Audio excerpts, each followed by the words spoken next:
नौकर खूब कस कस कर मेरा मसाज करता और मैं उसको पैसे देती तो वो कहता, रहने दो मालकिन, वसूली मैं रात को कर लूँगा। मैं कुछ समझ ना पाती। जैसे जैसे वो मसाज करता मुझ पर खुमारी सी बढ़ती जाती और मैं गहरी नींद सो जाती। लेकिन एक रात मुझे नींद नहीं आई। वो नौकर मेरी मसाज कर रहा था, उसे लगा मैं सो रही हूँ। थोड़ी ही देर बाद मेरे होश उड़ गए जब उस रात नौकर ने मेरी मसाज करते करते ही, मैं बहुत खूबसूरत हूँ, इसीलिए शादी से पहले हर आए दिन मेरा एक रिश्ता तैयार होता था। जब देखो लड़के वाले मेरे लिए रिश्ता लेकर चले आते थे। मैं अपने माँ बाप की इकलौती औलाद थी, इसलिए मेरे पापा चाहते थे कि मैं डॉक्टर बनकर उनका नाम रोशन करूं। मगर जब मेरे इतने अच्छे अच्छे रिश्ते आने लगे तो मेरी माँ मुझे कहती कि तुम पढ़ाई छोड़ दो और शादी करके अपना घर बसाओ। मगर मैं अपनी माँ से कहती कि नहीं, मैंने शादी नहीं करनी, मैंने तो डॉक्टर बनना है। और कई अच्छे रिश्ते मैं ठुकरा भी चुकी थी। पता नहीं मेरी माँ के दिमाग में कौन सी बात बैठ गई थी कि जैसे इतने अच्छे रिश्ते फिर कभी नहीं आएंगे। जब मैंने कुछ रिश्तों को ठुकराया तो मेरी माँ गुस्से से आग बबूला हो गई। मैंने अपनी माँ को शांत किया। मैंने कहा, माँ आप समझती क्यों नहीं, पहले मुझे डॉक्टर बनना है, शादी के चक्कर में पड़कर मैंने अपना करियर ख़राब नहीं करना। तो मेरी माँ गुस्से में आ गई, कहने लगी तुम अभी शादी कर लो, ये डॉक्टरी बाद में कर लेना। मेरी शादी के लिए मेरे पापा भी नहीं मानते थे, इसीलिए मेरी माँ एक बाबा के पास गई और उनसे कहा कि मैं अपनी बेटी की शादी करना चाहती हूँ, लेकिन ना उसका बाप मानता है और ना ही मेरी बेटी मानती है। आप कोई ऐसा चमत्कार करें कि दोनों बाप बेटी शादी के लिए राजी हो जाएं। उस बाबा ने मेरी माँ से 10,000 रुपये लिए और कागज़ पर कुछ लिखकर दे दिया और कहा कि इसे अपनी बेटी के तकिए के नीचे रख देना और ये कागज़ सोने से पहले अपने पति के तकिए के नीचे रख देना। देखना दोनों बाप बेटी शादी के लिए राजी हो जाएंगे। और फिर ऐसा चमत्कार हुआ कि मेरे पापा शादी के लिए फौरन मान गए। मैं तो हैरान थी, पता नहीं ये उस बाबा का चमत्कार था या फिर ये मेरी किस्मत में ही लिखा हुआ था। ये रिश्ता दरअसल मेरे पापा के दोस्त ने अपने बेटे के लिए मांगा था और कहा कि आपकी बेटी शादी के बाद भी डॉक्टर बन सकती है, हम उसकी पढ़ाई में बिल्कुल भी रुकावट नहीं डालेंगे। बस आपकी लड़की हमें पसंद आ गई है, इसलिए आप इस रिश्ते के लिए हाँ कर दें। ये सुनकर मेरे पापा ने शादी के लिए फ़ौरन हाँ कह दी। बहुत ही आनन फानन में मेरी शादी हुई थी। 15 दिन के अंदर ही अंदर मेरी शादी हो गई और मैं विदा होकर अपनी ससुराल भी आ गई। मेरी ससुराल वाले बहुत अमीर थे, इसलिए मैं और मेरे पति अलग घर में रहते थे। मेरा पति अपने बाप का बिजनेस संभालता था, इसलिए वो सुबह से शाम तक बिजी रहता था।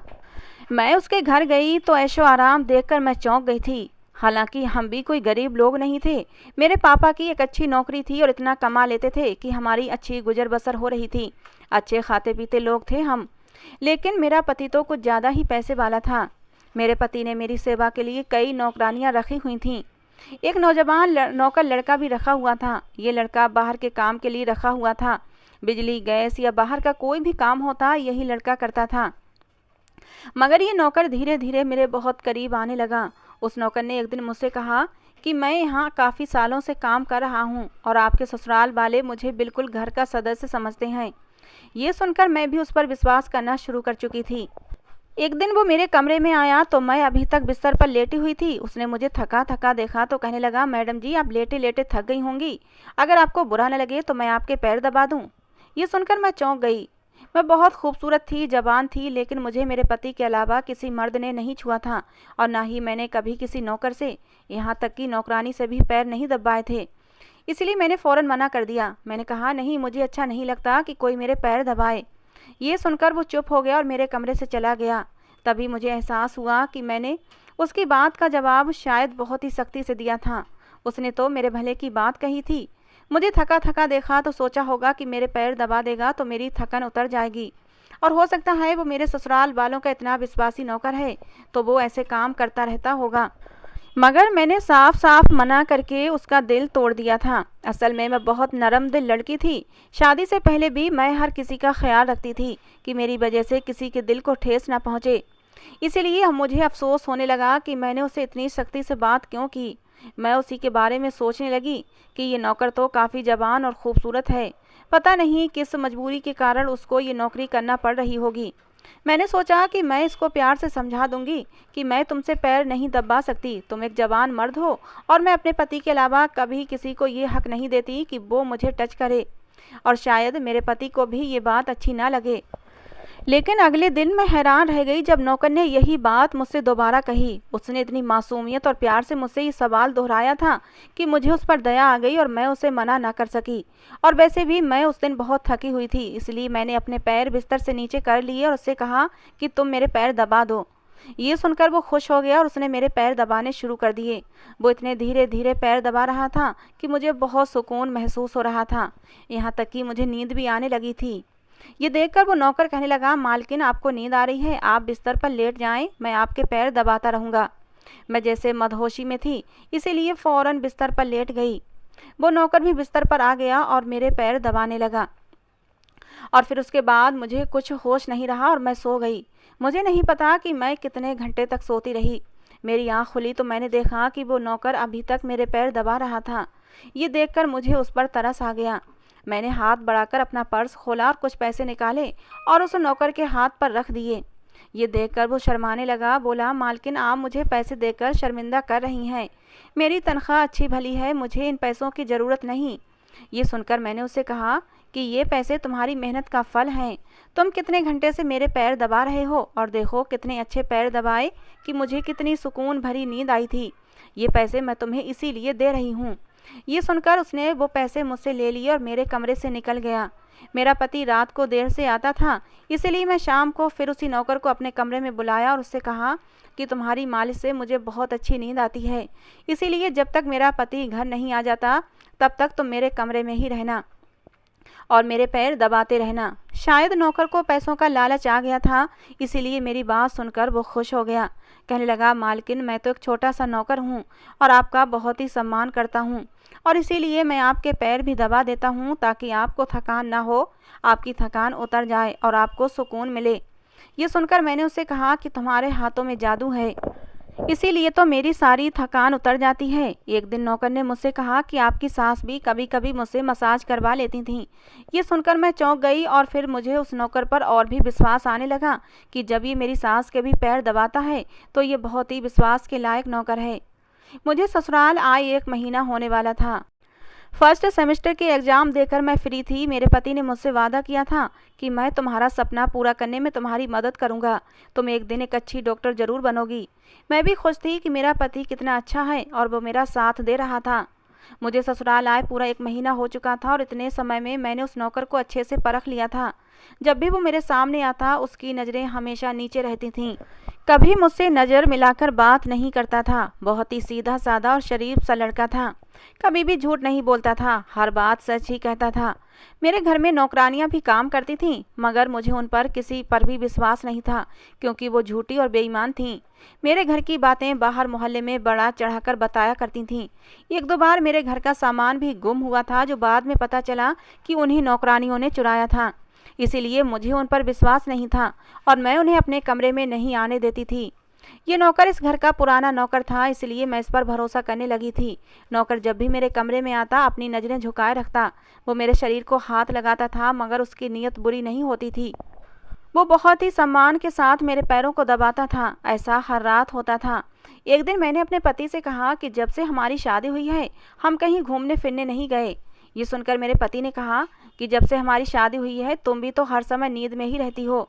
मैं रात को भी घर आता हूँ तो तुम गहरी नींद में होती हो। दिन को मेरे पास समय नहीं होता और रात को मेरे घर आने से पहले ही तुम सो जाती हो।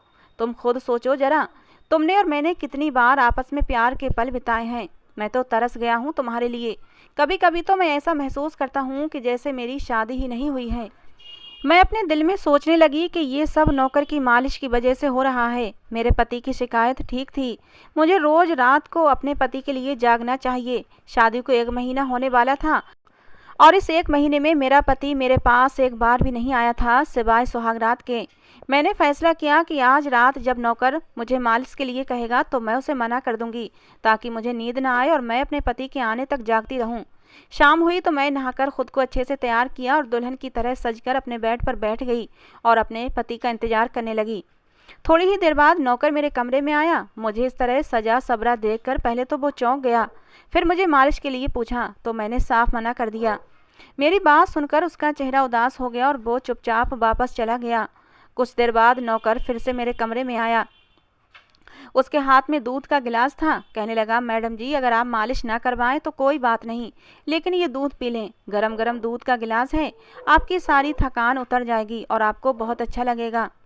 मैंने सोचा दूध पीने के लिए मना कर दूं, लेकिन फिर मैंने सोचा कि मैं उसे पहले ही उदास कर चुकी हूं और फिर मैंने खाना भी नहीं खाया था, इसलिए फ़ौरन उसके हाथ से दूध का गिलास लिया और एक ही सांस में पी लिया। गिलास नौकर के हाथ में देकर मैंने उसे कहा, अब तुम जाओ और मुझे डिस्टर्ब मत करना। और फिर मैं अपने पति का इंतज़ार करने लगी। मगर अभी आधा घंटा ही हुआ था कि मुझे तेज़ नींद आने लगी। मैं खुद को जगाने की कोशिश कर रही थी क्योंकि कुछ ही देर में मेरे पति आने वाले थे, लेकिन मेरी लाख कोशिशों के बावजूद भी मेरी नींद नहीं जा रही थी और मैं कब सो गई पता ही नहीं चला। सुबह मैं जागी तो नौकर फ़ौरन मेरे कमरे में आया और कहने लगा, मालकिन आपके लिए नाश्ता लेकर आऊं? ये सुनकर मैंने अपने पति के बिस्तर की तरफ देखा तो बेड की दूसरी साइड खाली थी। ये देखकर नौकर कहने लगा, मालिक को कोई ज़रूरी काम था, वो नाश्ता करके चले गए हैं। ये सुनकर मेरा मूड ख़राब हो गया। मैं रात भर उसका इंतज़ार करती रही, मगर सुबह होते ही वो ऑफिस चला गया। कम से कम वो इतना तो देख लेता कि मैं कितना सज सवर कर उसका इंतज़ार कर रही थी।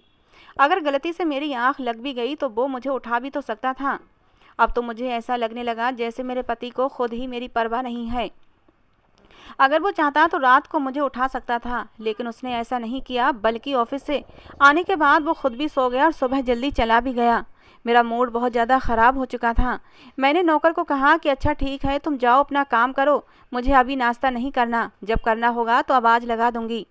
मैं इसी ख़राब मूड के साथ वॉशरूम में चली गई। फ्रेश होने के लिए जैसे ही अपने कपड़े उतारे तो ये देखकर मैं चौंक गई, क्योंकि जो कपड़े मैंने रात को पहने थे वो तो ये कपड़े थे ही नहीं, ये तो कोई दूसरे कपड़े थे। हाँ, जो ज्वेलरी मैंने रात को पहनी थी वो अभी भी वैसी की वैसी ही मैं पहने हुए थी, लेकिन कपड़े बदल चुके थे। ये सब देखकर मैं हक्का बक्का रह गई। आखिर मेरे कपड़े किसने बदल दिए? मेरा सर भारी होने लगा। मुझे ये सोचकर ही चक्कर आने लगे कि रात को मेरे साथ क्या हुआ था और मेरे कमरे में कौन था और उसने मेरे साथ क्या किया। मुझे कुछ भी याद नहीं आ रहा था। अगर मेरा पति मेरे साथ ये सब कुछ करता तो वो मुझे पहले उठाता, मुझे यूं बेहोशी में मेरे कपड़े न बदलता। मेरा दिल बहुत ज़्यादा घबराने लगा और मैंने अपना सर पकड़ लिया। मेरा पूरा शरीर दर्द करने लगा। थोड़ी देर बाद नौकर चाय लेकर आया तो मैंने उसे कहा कि मेरा शरीर दर्द कर रहा है, तुम ऐसा करो, मेरे पैर दबा दो और सर की भी मसाज कर दो। ये सुनकर वो मेरे बेड पर आ गया और मेरे पैर दबाने लगा और फिर थोड़ी देर के बाद ही वो मेरे सर की मसाज भी करने लगा।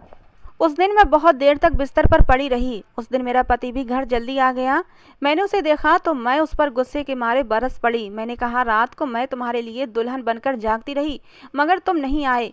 ये सुनकर मेरा पति कहने लगा, लेकिन मैं रात को कमरे में आया तो तुम गहरी नींद में थी, इसीलिए मैंने तुम्हें नहीं जगाया। ये सुनकर मैं चौंक गई कि मेरे कपड़े किसने बदले और नींद पूरी होने के बावजूद मेरा शरीर दर्द क्यों कर रहा है। ये सब सोचकर ही मैं उलझ गई थी।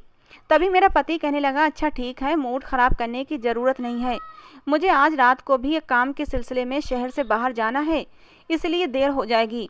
लेकिन देखो अभी मेरे पास 3-4 घंटे फ्री हैं, अगर तुम कहो तो हम कहीं बाहर घूमने जा सकते हैं। ये सुनकर मेरा मूड खुद ब खुद ठीक हो गया और मैं तैयार होने के लिए कमरे में चली गई। थोड़ी ही देर बाद मेरा नौकर कमरे में आया और कहने लगा, मालकिन छोटी मुँह बड़ी बात होगी, मगर मैं आपको यही सलाह दूंगा कि आप बाहर ना जाएं, क्योंकि मौसम भी ख़राब है और आपकी तबीयत भी सुबह से ठीक नहीं। ये सुनते ही मुझे गुस्सा आ गया। मैंने उससे कहा कि तुम मेरे नौकर हो, मेरे पति बनने की कोशिश मत करो। ये कहकर मैं बाहर चली गई। ना जाने मुझे किस बात पर गुस्सा आ गया था। मैंने उस नौकर को खूब खरी खोटी सुना दी थी। वो भी तो हद से बढ़ने लगा था। वो कौन होता है मुझे ये समझाने वाला कि मैं अपने पति के साथ बाहर जाऊं या ना जाऊं। कितने समय के बाद तो ये मौका मिला था और ऊपर से वो मुझे रोकने की कोशिश कर रहा था, इसलिए तो मैंने उसे डांट लगा दी थी और वो अपनी औकात जान गया था। जब मैं घर आई तो मेरा नौकर मेरे सामने नहीं आया था। मेरा पति मुझे गेट पर ही उतार कर वापस अपने ऑफिस जा चुका था, ये कहकर कि मैं रात को लेट आऊँगा। मैं अंदर आई तो मेरा सारा शरीर बुरी तरह दुख रहा था। शायद मेरे शरीर को मालिश की आदत हो गई थी, तभी तो रात होते ही मेरा शरीर मालिश के लिए तड़पने लगता था। लेकिन मैं तो उस नौकर को नाराज़ कर चुकी थी, इसीलिए आज वो मेरी मालिश करने के लिए नहीं आया था। मैं काफ़ी देर तक उसका इंतज़ार करती रही कि शायद वो खुद ही कमरे में आ जाएगा और मेरी मालिश कर देगा, लेकिन बहुत इंतज़ार के बाद भी वो ना आया। अब मुझे उस नौकर की ज़रूरत महसूस होने लगी थी। तो मैंने एक नौकरानी को आवाज़ लगाई और उससे कहा कि उस लड़के को अंदर कमरे में भेजो। थोड़ी देर गुजरी थी कि वो नौकर मेरे कमरे में आ गया। उसका चेहरा लटका हुआ था। वो चुपचाप मेरे बेड पर बैठ गया और मेरे पैर दबाने लगा। ये देखकर मुझे शर्मिंदगी हुई। मैंने उसे इतना भला बुरा कहा, मगर उसने मेरी बातों का बिल्कुल भी बुरा नहीं माना था। चुपचाप मेरा काम कर रहा था।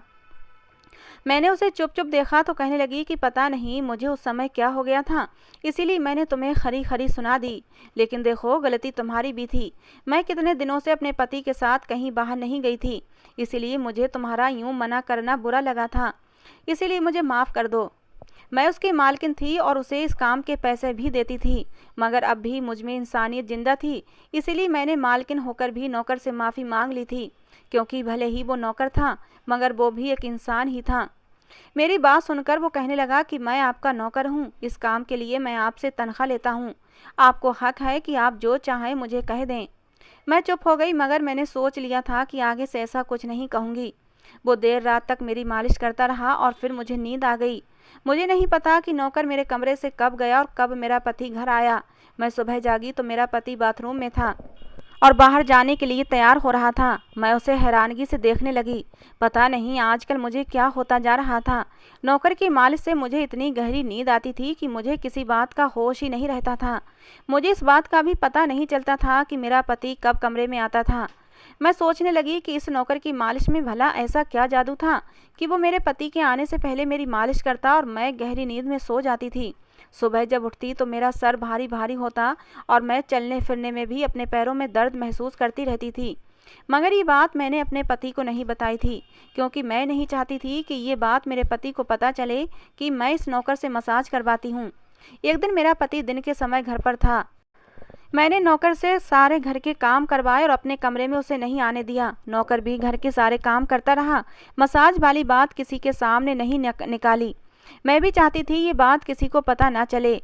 इसी बीच जब मेरा पति घर से बाहर जाता तो मैं उस नौकर को अपने कमरे में बुला लेती थी।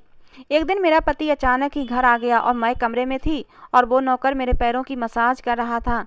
जैसे ही मैंने अपने पति की गाड़ी का हॉर्न सुना, मैं एकदम से घबरा गई। वो नौकर भी बड़ा समझदार था। वो भी शायद समझ गया कि मैं मसाज वाली बात उसे नहीं बताना चाहती। अभी मैं उस नौकर को अपने मुंह से बोलने ही वाली थी कि तुम जाओ, इससे पहले ही वो खुद ही उठकर कमरे से बाहर चला गया और दूसरे कामों में लग गया और मेरे पति को कुछ भी पता नहीं चला। मैं मसाज घर की नौकरानी से भी करवा सकती थी, मगर पता नहीं इस नौकर के हाथ में क्या जादू था कि मैं उसे हर रोज अपने कमरे में बुला लेती थी। पता नहीं मुझे क्या होता जा रहा था। जिस रात मैं नौकर से मसाज न करवाती उस रात मेरे पूरे शरीर में दर्द होता रहता था। एक रात मैंने नौकर से मालिश करवाई और गहरी नींद सो गई। सुबह मेरी आँख खुली तो फिर से मेरे कपड़े चेंज हो चुके थे और ये देखकर मैं फिर हैरान हुई थी। आखिर ये सब क्या चल रहा था? ऐसा मेरे साथ कौन कर रहा था? क्या मेरा पति मेरे साथ ये कर रहा था? मैं सोच में पड़ गई और शीशे के सामने खड़ी हो गई तो मैं चौंक गई, क्योंकि मेरे पूरे शरीर पर लाल रंग के निशान पड़ गए थे। ये कैसे निशान थे? मैं अपने शरीर पर हाथ फेरने लगी, जैसे मैं उन निशानों को मिटाना चाहती थी, मगर ऐसा न हुआ। अब तो अगले दिन भी मैंने देखा कि वही निशान फिर से मेरे शरीर पर थे। इस बार मैं घबरा गई। तभी मेरे कमरे में नौकर आ गया। उसने मुझसे मालिश का कहा। मैं उससे अपने ये निशान छुपाना चाहती थी, इसलिए मैंने कहा कि आज तुम सिर्फ मेरे पैरों की मसाज कर दो, मुझे आज सर की मसाज नहीं करवाना। उसने मुझसे कुछ नहीं पूछा, मगर मैं अंदर ही अंदर डर रही थी कि अगर किसी दिन मेरे पति ने ये निशान देख लिए तो मैं उसे क्या जवाब दूंगी। मैं ये सोच सोच कर ही थक चुकी थी। मैंने अपना सर तकिए पर रख दिया और नौकर मेरे पैरों की मसाज करने लगा। मेरी आंखें नींद से बंद होने लगी थीं। तभी नौकर ने मुझे एक ऐसी बात कही जिसे सुनकर मेरे होश उड़ गए। उसने कहा कि आप मुझे बहुत अच्छी लगती हैं। मेरी आंखें नींद से बोझल होने लगी थीं। मुझे उसकी बात सुनाई तो दे रही थी, लेकिन मैं कुछ बोल नहीं पा रही थी, क्योंकि मैं बहुत ही गहरी नींद में जा रही थी और फिर मैं सो गई थी। सुबह मेरी आंख खुली तो मेरा पति भी बिस्तर पर लेटा हुआ था। मेरा सर बहुत भारी हो रहा था और शरीर दर्द से टूट रहा था, मगर इसके बावजूद मैं अपने पति के करीब आई और उसे धीरे से अपने और भी करीब कर लिया और फिर मैंने उसे अपने शरीर के निशानों के बारे में भी बता दिया। मैंने सोचा कि ये निशान बढ़ रहे हैं, इसलिए मुझे ये बात अपने पति को बता देनी चाहिए। ये सुनकर मेरे पति ने मेरे शरीर से कपड़ा हटाया तो वो उछल पड़ा। वो मुझसे एकदम से दूर हो गया। कहने लगा, तुमने मुझे धोखा दिया है, बेवफाई की है तुमने मेरे साथ और उसी की ये सज़ा मिली है तुम्हें। ये कोई बीमारी नहीं बल्कि तुम्हारा पाप है। मुझ में क्या कमी थी जो तुमने दूसरा मर्द तलाश कर लिया? मैं काम में बिजी था, मर तो नहीं गया था कि तुमने एक और चक्कर चला लिया। ये सुनकर मैं हक्का बक्का रह गई थी। मैंने उससे कहा, ये आप कैसी बातें कर रहे हैं, मैं बेकसूर हूँ। मगर मेरा पति हंसने लगा और कहा, ये निशान बता रहे हैं कि तुम पापी हो। इन निशानों को देखकर कोई भी बता सकता है कि तुम्हारे साथ किसी गैर मर्द ने रातें बिताई हैं। ये निशान इस बात के गवाह हैं। मैं बिल्कुल भी धोखा नहीं खा सकता कि ये निशान एड्स बीमारी के निशान हैं। तुम मुझसे दूर रहो वरना तुम्हारी ये बीमारी मुझे भी लग जाएगी। अभी के अभी मेरे घर से निकल जाओ, मैं तुम्हें तलाक के पेपर भेज दूंगा। उसने मुझे धक्के मार कर अपने घर से निकाल दिया। मैं तो समझ ही नहीं पा रही थी ये कुछ ही पल में क्या हो गया था। मैं रोते हुए अपने माँ बाप के घर आ गई। उन्हें अपनी बेगुनाही का विश्वास दिलाया। वो मेरे अपने थे, इसलिए उन्होंने मुझ पर विश्वास कर लिया। मेरे पापा ने कहा कि मैं दामाद जी से बात करूंगा और उन्हें समझाऊंगा कि हमारी बेटी ऐसी नहीं है। लेकिन मेरे पापा के जाने से पहले ही तलाक के पेपर मेरे घर आ चुके थे और मेरी हंसती मुस्कुराती दुनिया उजड़ गई थी। मैं इसका जिम्मेदार किसे ठहराती? कोई भी तो नहीं था जिसे मैं अपनी इस उजड़ी ज़िंदगी का जिम्मेदार ठहराती। मैं खुद को भी कसूरवार नहीं ठहरा सकती थी क्योंकि मैंने कभी कोई गलत काम किया ही नहीं था। मैं तो अपने पति के अलावा किसी गैर दूसरे मर्द को देखती भी नहीं थी। मैं दिन रात अपने कमरे में पड़ी रहती, बाहर निकलने का मन नहीं होता था। ऐसा लगता था जैसे ज़िंदगी से मेरा विश्वास उठ गया था और ज़िंदगी जीने की कोई उमंग नहीं बची थी। सेकंड सेमेस्टर शुरू हो चुके थे लेकिन कॉलेज जाने का भी मन नहीं होता था। मेरे माँ बाप मुझे समझाते कि एक इंसान के जाने से ज़िंदगी ख़त्म नहीं हो जाती, लेकिन मैं अपना दुख उन्हें कैसे समझाती। बात ये नहीं थी कि मेरे पति ने मुझे छोड़ दिया था, बात तो ये थी कि मेरे पति ने मुझ पर कितना घटिया इल्ज़ाम लगाया था। एक दिन मेरी माँ मेरे कमरे में आई और कहने लगी कि तुमसे कोई मिलने आया है। मैं भागती हुई बाहर आई कि शायद मेरा पति आया हो, उसे मेरी बेगुनाही का एहसास हो गया होगा। मगर वहाँ मेरा पति नहीं बल्कि वही नौकर खड़ा था जो घर के काम करता था। मैंने उससे आने की वजह पूछी तो वो कहने लगा, मैं आपके निशानों के बारे में जान गया हूँ। ये सब सुनकर मैं चौंक गई और नौकर ने जो बात बताई उन निशानों को लेकर मैं हक्का बक्का सी उसका मुंह देख रही थी। मैंने आगे बढ़कर उस नौकर के शर्ट के बटन खोल दिए। मुझे अब सब समझ आ गया था कि मेरे पति ने मुझ पर इतना गंदा इल्ज़ाम क्यों लगाया था। मैंने उस नौकर के मुंह पर 2-3 थप्पड़ रख दिए। मैंने रोते हुए उसका गिरेबान पकड़ लिया। मैंने कहा, बताओ, जो निशान मेरे शरीर पर हैं वो तुम्हारे शरीर पर भी हैं। बताओ, मसाज के बहाने तुमने मेरे साथ क्या किया था? मुझे सच सच बताना वरना मैं तुम्हें अभी के अभी पुलिस के हवाले कर दूंगी। मैं उस नौकर के गिरेबान को झंझोड़ कर पूछ रही थी। ये सुनकर नौकर ने मेरे दोनों हाथ पकड़ लिए और कहने लगा, मेरा नाम राजीव है और मैं तुम्हारे साथ तुम्हारे कॉलेज में पढ़ता था। तुमसे 1 साल सीनियर था और मुझे तुमसे प्यार हो गया था। मैं भी डॉक्टर बनना चाहता था। मैंने सोचा था कि जब हम दोनों डॉक्टर बन जाएंगे तो मैं तुम्हारे पापा से तुम्हारा हाथ मांग लूँगा।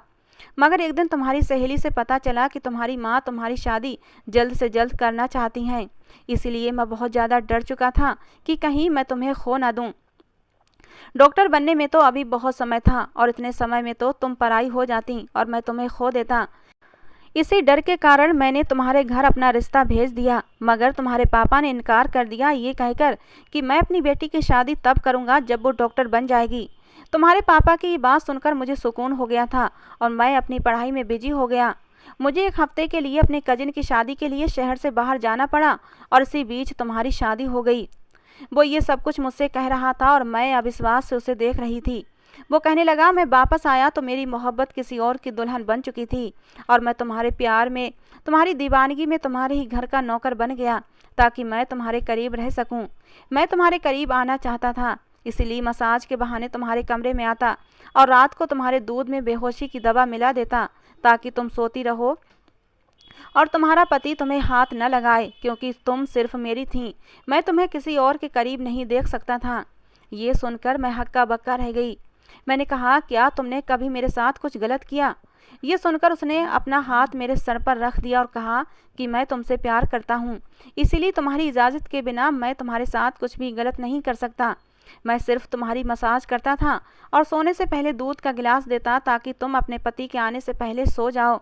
तुम्हारे सोते ही मैं चुपचाप कमरे से चला जाता, कभी तुम्हें गलत इरादे से टच नहीं किया था। ये सुनकर मैंने उन निशानों की तरफ इशारा किया जो मेरे शरीर पर थे, और उसके शरीर पर एक दो ही थे। ये देखकर वो हंसने लगा, बोला, मैं एक डॉक्टर हूँ और ये सिर्फ एक इन्फेक्शन है। ये मैंने इसीलिए किया ताकि तुम्हारे पति को हम दोनों पर शक हो जाए। ये कहकर उसने मुझसे माफ़ी मांग ली, लेकिन मैं उसे कैसे माफ़ कर देती। उसने मेरा हंसता बसता घर उजाड़ दिया था। मैं उसे फटी फटी आंखों से देख रही थी। मैंने उसे धक्के देकर घर से निकाल दिया। मैंने कहा कि मैं तुम्हें कभी भी माफ़ नहीं करूँगी। तुमने मुझ पर एक घटिया इल्ज़ाम लगवाकर मेरी तलाक करवाई है। मेरे सामने वो हाथ जोड़कर खड़ा हो गया, कहने लगा, मुझे माफ़ कर दो। मैं मानता हूँ मैंने जो कुछ किया गलत किया, लेकिन मैं तुमसे प्यार करता हूँ और शायद तुम्हारे बिना जिंदा नहीं रह सकता। इसी डर की वजह से मैंने तुम्हारे घर का नौकर बना और तुम्हें पाने की खातिर ये सब कुछ किया। मुझे माफ़ कर दो और जो कुछ हुआ उसे भूल जाओ और मेरे साथ एक नई दुनिया बसाओ। मैं तुमसे वादा करता हूँ तुम्हें ज़िंदगी में कोई दुख नहीं दूंगा, हमेशा तुम्हें खुश रखूँगा। उसकी आंखों में आंसू चमक रहे थे और चेहरे पर सच्चाई भी थी, लेकिन मैंने उसकी एक न सुनी और उसे घर से बाहर निकाल दिया। मेरे माँ बाप को भी सारी सच्चाई पता चल चुकी थी कि सारा दोष इसी लड़के का था। मैं अपनी माँ के सीने से लगकर फूट फूट कर रोई थी। गलती किसी की भी हो, लेकिन सजा तो मुझे मिली थी। मेरे पति ने मुझ पर विश्वास नहीं किया और सिर्फ उस शरीर पर पड़े लाल निशानों की वजह से मुझे तलाक देकर मुझे बदकिरदार साबित कर दिया। राजीव रोज मेरे घर आता है और मुझसे माफ़ी मांगता है। मेरे माँ बाप ने तो राजीव को माफ़ भी कर दिया है, लेकिन मेरा दिल इतना बड़ा नहीं है कि मैं राजीव को माफ़ कर सकूं। मेरी माँ मुझे समझाती हैं कि जो हुआ उसे भूल जाओ और तुम राजीव के साथ एक नई ज़िंदगी की शुरुआत करो। मैं मानती हूँ कि राजीव ने गलत किया, लेकिन वो तुमसे मोहब्बत करता है और तुम्हारी मोहब्बत में ही उसने ये सब कुछ किया था। गलती तुम्हारे पति की है, उसे तुम पर विश्वास करना चाहिए था। जब उसका विश्वास इतना कच्चा था तो भगवान ने अच्छा ही किया कि तुम्हारा और उसका रिश्ता जल्दी ही ख़त्म कर दिया।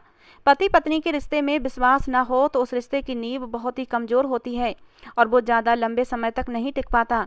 अच्छा हुआ जो भगवान ने उस शक्की इंसान से तुम्हें छुटकारा दिला दिया। माँ की बातें मुझे सही लगती हैं, लेकिन मैं फैसला नहीं कर पा रही हूँ कि करूँ तो क्या करूँ। क्या राजीव को माफ़ कर दूँ और उसके साथ ज़िंदगी की नई शुरुआत करूँ, या फिर मेरा घर बर्बाद करने और मुझे धोखा देने के इल्ज़ाम में उसे पुलिस के हवाले कर दूँ। आप लोग अपनी राय कमेंट बॉक्स में देकर मेरी मुश्किल को आसान करें। तो दोस्तों, ये थी आज की हमारी कहानी। आपको कैसी लगी ज़रूर बताना। पसंद आई हो तो प्लीज़ लाइक करना। रोज़ एक नई कहानी सुनने के लिए हमारे चैनल को भी सब्सक्राइब करना। कहानी को अंत तक सुनने के लिए आप लोगों का बहुत बहुत धन्यवाद दोस्तों। मिलते हैं अगली किसी नई कहानी के साथ।